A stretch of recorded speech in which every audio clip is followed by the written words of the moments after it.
তৃণমূলের গড়ায় বেনিয়ম, কড়া পদক্ষেপ নিল নির্বাচন কমিশন। আগামীকাল বহু বুথে ফের হবে ভোট। নির্বাচন কমিশনের সিদ্ধান্তে সিঁদুরে মেঘ দেখছে তৃণমূল শিবির।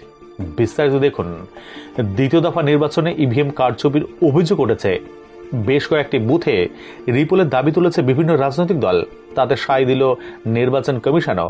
ইসিআই শুক্রবার পশ্চিমবঙ্গের 15টি বুথে 2রা মে অর্থাৎ আগামীকাল শনিবার রিপোলের নির্দেশ দিয়েছে। মগরাহাট পশ্চিমের 11টি এবং ডায়মন্ড হারবারের 4টি বুথে ফের ভোটাভুটি হবে। আগামী 2রা মে শনিবার সকাল 7টা থেকে সন্ধ্যা 6টা পর্যন্ত চলবে ভোট গ্রহণ পর্ব। শুক্রবার সন্ধ্যায় বিজ্ঞপ্তি জারি করে এই সিদ্ধান্তের কথা জানায় কমিশন।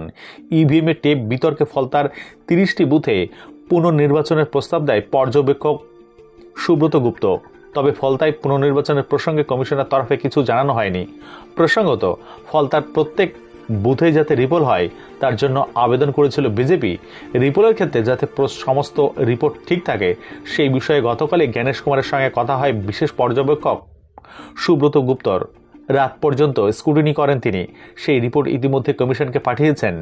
15টি বুথের জন্য রিপোর্ট পাঠানো হয়েছে। আজ সকালেও কিছু বুথের রিপোর্ট পাঠানো হয়।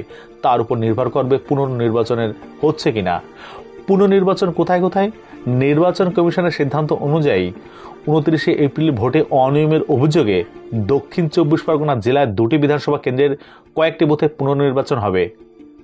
142 নম্বর মগরাহাট পশ্চিম বিধানসভা, উত্তর ইয়ারপুর প্রাথমিক বিদ্যালয় রুম নম্বর 2, নজরা প্রাথমিক বিদ্যালয় রুম নম্বর 1 ও 2, দেওলা প্রাথমিক বিদ্যালয় রুম নম্বর 1, ঘোলা নোয়াপাড়া গার্লস হাই মাদ্রাসা রুম নম্বর 2, একতারা মালোয়া প্রাথমিক বিদ্যালয় রুম নম্বর 1 ও 2, একতারা মালোধা ধোড়া প্রাথমিক বিদ্যালয় রুম নম্বর 1, বহিরপুয়া কুরকুড়িয়া প্রাথমিক বিদ্যালয় রুম নম্বর 1, 2 এবং 3, 143 নম্বর ডায়মন্ড হারবার বিধানসভা, বাগদা জুনিয়র হাই স্কুল, চাঁদা প্রাথমিক বিদ্যালয় রুম নম্বর 2, হরিদেবপুর প্রাথমিক বিদ্যালয়, রায়নগর প্রাথমিক বিদ্যালয় পুনর্নির্বাচন হবে। প্রসঙ্গত, দক্ষিণ 24 পরগনার 77টি বুথে কোথাও ইভিএমের সেলোটেপ, কোথাও ব্ল্যাক টেপ, আবার কোথাও আতর লাগানোর অভিযোগ ওঠে।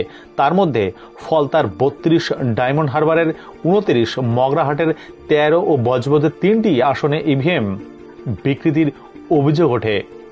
আর এই সূত্র ধরেই ডায়মন্ড হারবারের 4টি, মগরাহাটের পশ্চিমের 8 থেকে 10টি, ফলতার 20 থেকে 22টি, সব মিলিয়ে 32 থেকে 36টি বুথে রিপোলের